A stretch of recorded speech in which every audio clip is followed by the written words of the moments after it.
Well, it was a progression of thought.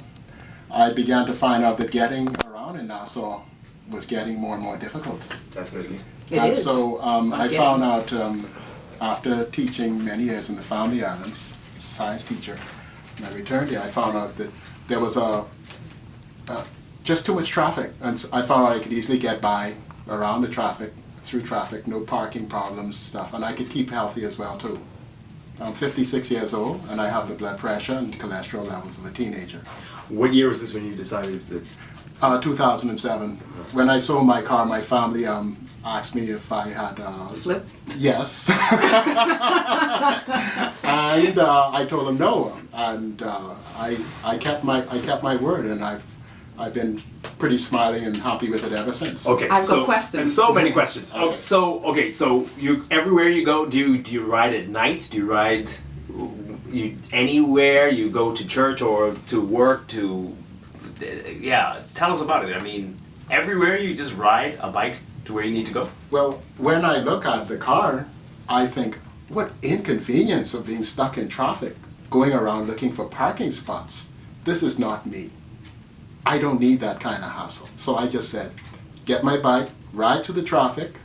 We don't ride in traffic, we ride through it, okay? Because the bike is much smaller. And how dangerous is that in Nassau, Bahamas? It's very, very easy. I used to ride motorbikes, vehicles, and a whole lot of other stuff.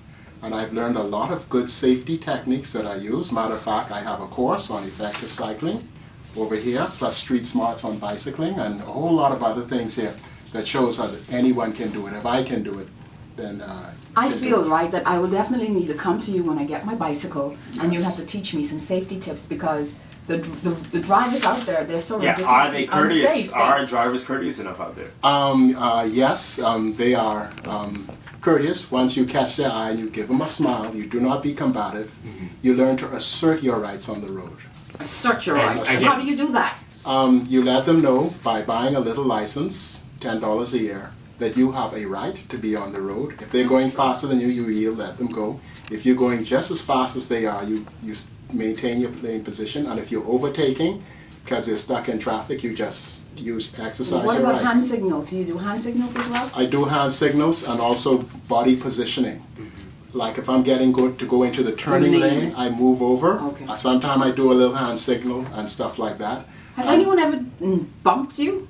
Yes, there was a little old lady on Shirley Street. I'm not too sure she understands. She kind of gave me a little bump, and I'm like, who's this person bumping me? And I'm like, I pedal up faster, I spin fast Yes. to find out. And there's a lady, and she was like, you know, and she had this little car and all that kind of stuff. Wow. So I forgave her. So again, do you ride at night? No, I don't. Okay, so if you have to go somewhere at night, what do you do? I use services of a car. I found a lady friend who would pick me up, and we were going to, of all places, a nice Bible study. There you go. And, and she gave me a ride over. Carpooling, that's more Yes. practical. Yeah. Okay, looking at our country and what's going on as it relates to traffic, Yes. I would think that using a bicycle would be more practical for us as a nation. Yes, it is.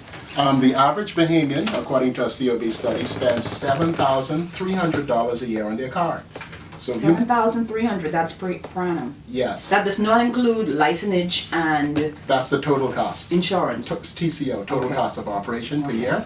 And so if you multiply that by 10 years, the average Bahamian is looking at $73,000. Could you use that money? Does that God. some include gas as well? Yes, it includes gas as well too. This That's is still a lot of money. COB study, okay, College Bahamas study. So, I mean, just again, rain. What do you do when it rains? Okay, well, if it's going to be raining cats and dogs that morning, I use a car. Okay, I get some. Once again, carpool.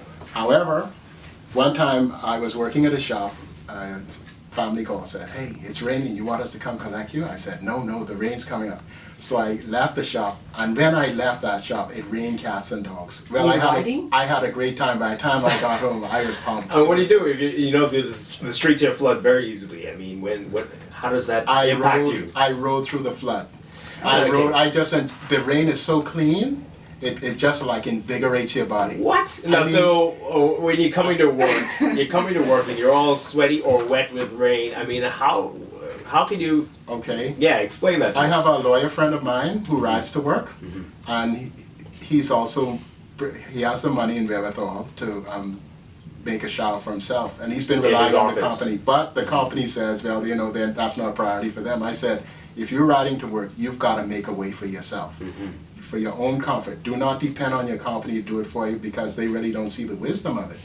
However, the wisdom of it is that people who ride to work are healthier, Right. make healthier workers than those. So it's actually in a company's interest to encourage physical exercise For the employees. For the That is so employees. true because they won't be at work late, they won't be absent, Right. and that's really key. And you pay less health insurance too. Right. So it's a win-win situation for the employer. No and one the thinks like employee. that here. You know, you've got to, you know, and then you don't have to spend all that much money on parking for your employees, the parking space. The average parking space is about $10,000 per car. Hello? And let's not So talk about it's- the carbon.